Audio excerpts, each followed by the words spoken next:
안녕하세요. 오늘은 사회자 마르타 알리나입니다. 저는 서울 스타트업스의 CEO를 맡고 있습니다.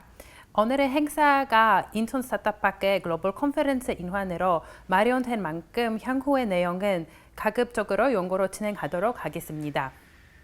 Hello, my name is Martha and I'm the hustler behind Seoul Startups, the biggest international startup community here in Korea. I have the pleasure to invite you to listen to three fabulous speakers sharing their insights and experiences on AI and data science in the current world as part of the Post-Pandemic Initiative webinar series powered by Seedstars and Shinan's Innovation Growth Platform.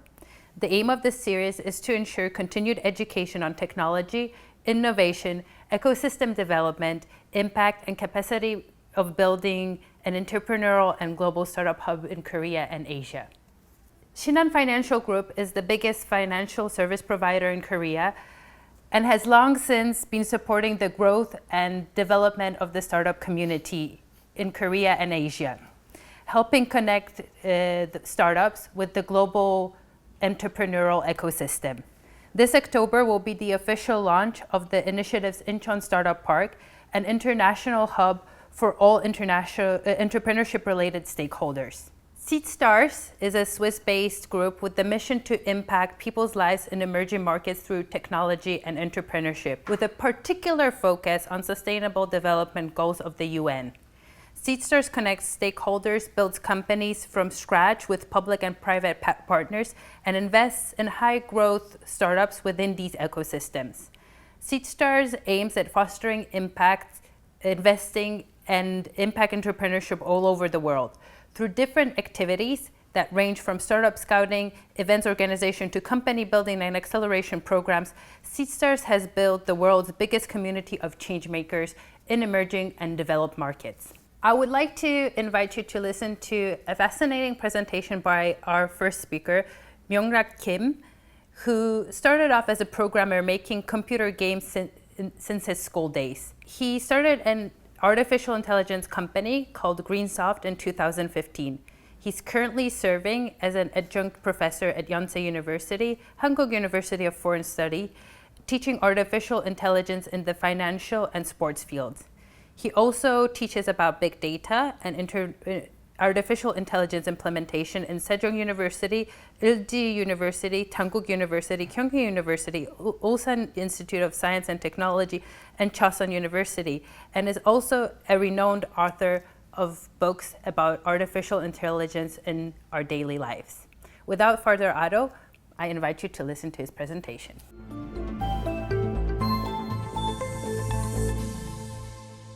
Thank you for your kind introduction.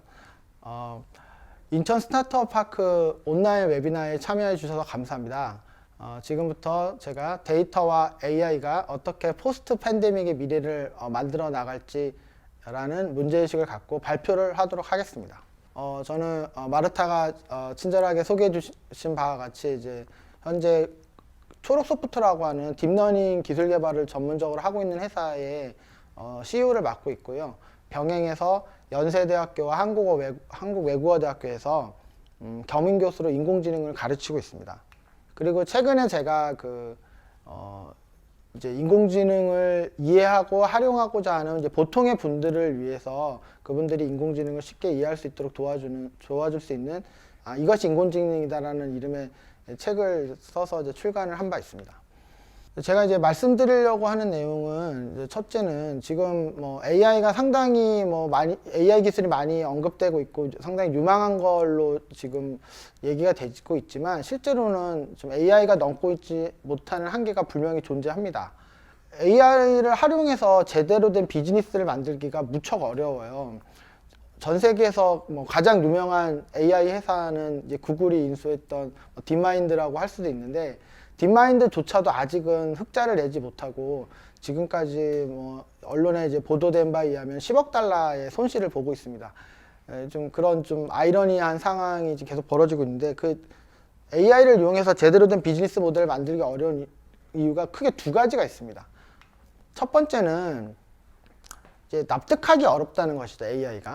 AI의 결과를 AI가 어떠한 과정을 거쳐서 저런 결과를 내는지 이해하기가 상당히 어려운 그런 부분이 항상 존재하는데 그 이유는 우리가 이제 AI가 뭐 영어로 Artificial Intelligence고 뭐 우리나라 말로는 인공지능이잖아요. 그래서 이름만 보면 인간의 지능을 흉내내고 있는 걸로 보이는데 사실 현대 AI는 인간의 지능보다는 인간의 감성을 흉내내고 있습니다. 그래서 인공 감성이라는 표현이 사실은 좀 더 정확한 표현일 수가 있어요. 왜 그러냐면 주로 특히 이제 머신러닝 같은 경우에는 수많은 사례를 기반으로 확률적으로 가장 뭐 최선의 또는 확률적으로 가장 맞을 확률이 높은 것을 도출하는 그런 과정인데 그것은 바로 우리 인간이 수많은 경험과 기억을 토대로 확률적으로 가장 좋은 이상적인 것을 도출하는 과정을 흉내낸 것이거든요. 근데 그런 과정이 바로 인간의 어떤 감성적인 판단에 해당이 돼요. 그래서 인공지능이 인간의 이성이 아니라 인간의 감성적인 판단 과정을 흉내내다 보니까 어떤 문제가 있냐면 인공지능이 어떤 결과를 내는 과정을 우리가 이성적으로 이해하기가 어렵고 그리고 인공지능이 왜 그런 결과를 내는지 설명하기가 어려운 거죠. 인공지능은 인간의 감성적 판단을 흉내내고 있는데 우리는 반대로 인공지능한테 너가 왜 그런 결과를 내는지 이성적으로 설명해 보라고 하는 상당히 좀 어색한 상황이 계속되고 있습니다. 이 부분 때문에 인공지능을 받아들이지 못하는 경우가 상당히 많이 발생을 하고 있어요. 그러다 보니까 빅데이터를 가져와서 인공지능으로 분석해서 뭐 어떤 결과를 내는지 이런 흐름이 될 텐데 빅데이터가 어떻게 활용되고 있는지를 오랜 기간 살펴보니 크게 세 가지 어떤 레벨로 나눌 수 있었습니다. 레벨 1, 레벨 2, 레벨 3 이렇게 나눌 수 있었는데요. 좀 설명을 드리자면 레벨 1은 이런 거예요. 우리나라 축구 대표팀 감독이 선수를 뽑습니다. 국가대표팀 선수를 뽑아야겠죠. 그런데 우리나라에 축구 선수가 많잖아요. 마르타도 축구 혹시 좋아하시나요? 네, 되게 좋아해요. 그런가요? 예, 다행입니다. 그럼 우리나라에 있는 모든 축구 선수들 개개인의 어떤 뭐 신체적인 능력이라든지 경기에서의 퍼포먼스라든지 이런 거를 다 모아서 시각화할 수 있죠. 그러면 아주 멋진 시각화 자료가 나올 텐데 그거를 이제 감독한테 보여주면 감독이 그걸 보고 나서 결국은 자기 생각대로 뽑습니다, 선수를. 빅데이터를 시각화한 결과를 봤다고 해서 안 뽑을 선수를 뽑거나 뽑을 선수를 안 뽑지는 않는다는 거예요. 이렇게 빅데이터를 이용하는 거가 레벨 1입니다. 이제 보통 빅데이터를 이용한다고 하면 레벨 1에서 끝나요. 근데 왜 레벨 1을 많이 하냐면 적은 노력을 들이고도 꽤 있어 보이는 결과를 낼 수 있기 때문인데 이 레벨 1의 문제가 뭐냐면 빅데이터를 시각화했다고 해서 어떤 의사결정이 바뀌거나 하지는 않는다는 거죠. 이거는 비유를 들자면 비행기를 수천억짜리 비행기를 산속에 묻어놓고 카페 인테리어로 쓰는 거예요. 여기서 말씀드리는 비행기는 빅데이터를 상징하는 겁니다. 상당히 빅데이터를 아깝게 쓰는 거죠. 레벨 2는 이거보다는 좀 나은데 그 축구 대표팀 감독이 나는 이런 기준으로 선수를 뽑는다라고 먼저 빅데이터 전문가들한테 설명을 합니다. 그럼 빅데이터 전문가들이 그걸 고려해서 선수들 개개인의 빅데이터를 모은 다음에 잘 정리해서 리포트를 만들어서 감독한테 보여주는 거예요. 그럼 감독이 그걸 보고 판단을 하겠죠. 레벨 1보다는 감독의 의사결정에 영향을 끼칠 확률은 생기죠. 하지만 여전히 결국은 감독이 뽑는 거예요. 레벨 3 정도 돼야 빅데이터가 정말 제대로 쓰이는 건데 이건 뭐냐면 인공지능이 빅데이터를 분석해서 우리나라가 월드컵에 나가기 위해서는 어떤 선수가 필요하다는 걸 직접적으로 뽑는 겁니다.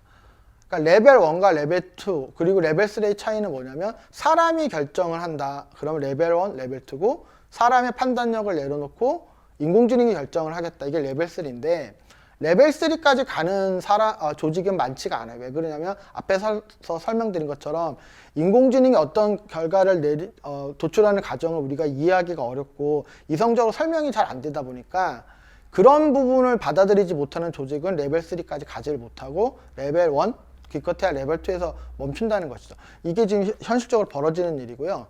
AI를 이용해서 제대로 된 비즈니스 모델을 만들지 못하는 두 번째 이유는 AI로 우리가 어떤 아웃풋을 만들어낼 수가 있는데 이런 아웃풋을 만드는데 인풋이 너무 많이 들어가요. AI라는 것이. 지금 보시면 2016년에 알파고 리가 이세돌 이기고 큰 센세이션을 일으켰죠. 근데 그 당시 기술은 우리가 뭐 3세대 AI라 이렇게 부르기도 하고요.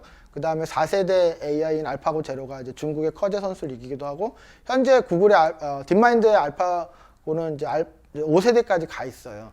근데 최근에 작년 연말에 우리나라에서 4.5세대 AI가 이제 한돌이라고 하는 바둑 솔루션이 이세돌과 대결을 했는데 그렇게 압도적으로 이기진 못했어요. 4년 전 알파고 기술보다 작년에 우리 기술이 기술적으로는 더 앞섰는데 눈에 보이는 성과가 더 두드러지지 않았죠. 이거 왜 어떻게 된 거냐면 4년 전에는 알파고가 3세대 기술을 썼지만 엄청난 리소스를 쏟아부은 거예요. 컴퓨터도 CPU도 1000대 이상 썼고 GPU도 300대 쓰고 구글의 최고의 엔지니어들을 상당히 많이 투입하는, 그렇게 했기 때문에 그런 퍼포먼스가 나는 거예요. 그러니까 AI로 결과를 내려면 결국은 리소스 싸움입니다. 엄청난 리소스를 투입해야 결과가 나오는 거죠. 그러니까 우리가 얻을 수 있는 결과보다 더 많은 리소스를 쏟아부어야 그런 성과가 나기 때문에 이런 일이 벌어지는 거예요. 그러니까 우리가 마라타는 뭐 아웃백 같은 그런 패밀리 레스토랑 많이 가보셨죠? 네. 그렇죠. 저도 그런 좋아하는데 거기 가면 이제 뭐 저는 스테이크 시키시잖아요. 맞아요. 그렇죠. 예. 제일 맛있죠. 그렇죠, 맛있죠.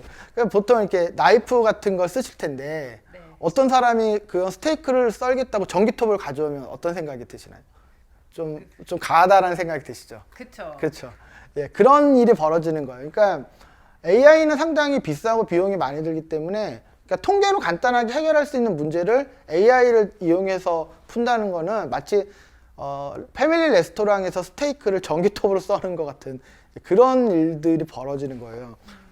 아웃풋에 비해서 인풋이 너무 과도하게 큰 거죠. 자, 이 두 가지 얘기, 그러니까 AI는 납득하기 어렵다는 것과 AI는 인풋에 비해서 아웃풋이 너무 크다는 이 두 가지 얘기를 결합하면 어떻게 되냐면은, AI는 납득하기 어렵다 보니까 중요한 의사결정을 AI한테 맡기는 경우가 드물어요. 그러니까 되게 지엽적이고 중요하지 않은 의사결정만 AI한테 맡기는 일이 계속되고 있어요. 그런 중요하지 않은 의사결정은 사실 얻을 수 있는 효용이 크지 않죠. 결과적으로 AI한테 얻을 수 있는 효용은 작은데 AI한테 들어가야 되는 인풋은 여전히 큰 거예요. 그러니까 결과적으로 AI한테 들어가는 인풋이 여전히 이만큼 큰데 AI한테 얻을 수 있는 아웃풋은 상당히 낮은, 당연히 비즈니스 모델이 안 나오죠. 그러니까 우리가 AI한테 예를 들어서 우리 회사의 다음 CEO는 누가 돼야 되느냐, 이런 문제를 맡길 수 있다면 AI한테 들어가는 인풋에 비해서 충분히 큰 아웃풋을 우리가 얻을 수 있는데, 그런 중요한 의사결정을 AI한테 맡기는 경우는 거의 없습니다. 이제 이런 문제가 현재 AI 비즈니스에 있어요. 그런데 우리가 이제 그 포스트 팬데믹 이후에 이 AI가 이런 현재 한계를 극복할 수 있는지에 대해서 제가 좀 말씀을 드리면, 우리 인류가 많은 전염병을 겪었죠. 그중에 이제 가장 큰 거는 뭐 14세기 중세 흑사병, 뭐 패스트를 들 수밖에 없는데, 유럽 인구의 뭐 3분의 1이 그때 사망하셨다고 하죠. 엄청난 피해죠, 지금 생각해 보면. 근데 그렇게 되니까 어떤 일이 벌어졌냐면 노동력이 부족해졌어요. 그러니까 농사를 지을 수 있는 소위 농노들이 많이 줄었어요. 그러니까 그 봉건 영주들이 그 농노들한테 처우를 잘해줘야 되는 거죠.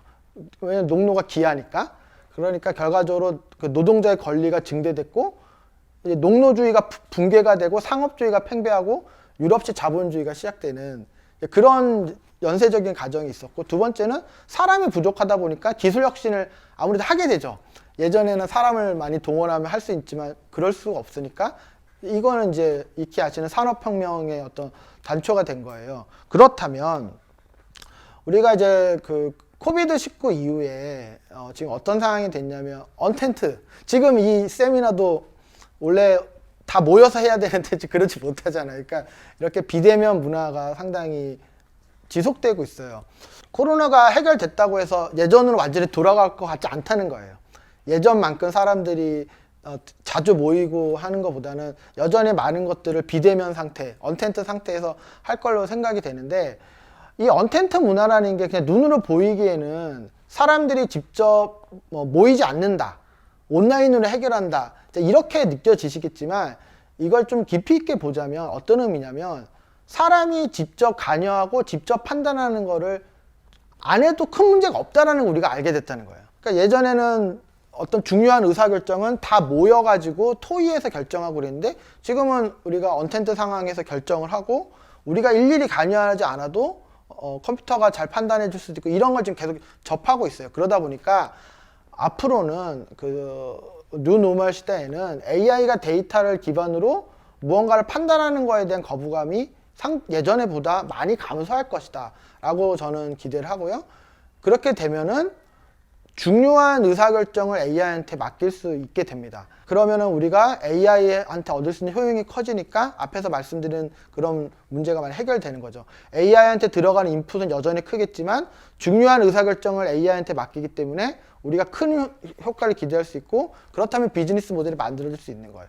하지만 사람은 여전히 이제 가치 판단과 창조성이 필요한 그런 일은 우리가 해야 되기 때문에 그런 건 여전히 우리가 하고 그렇지 않은 일은 AI한테 맡기는 시대로 전환이 될 거고요. 우리가 이제 마이클 샌델 교수가 정의란 무엇인가라는 수업에서 이제 저스티스에 대해서 얘기를 하시는데 저건 가치 판단의 문제이기 때문에 영원히 답이 없죠.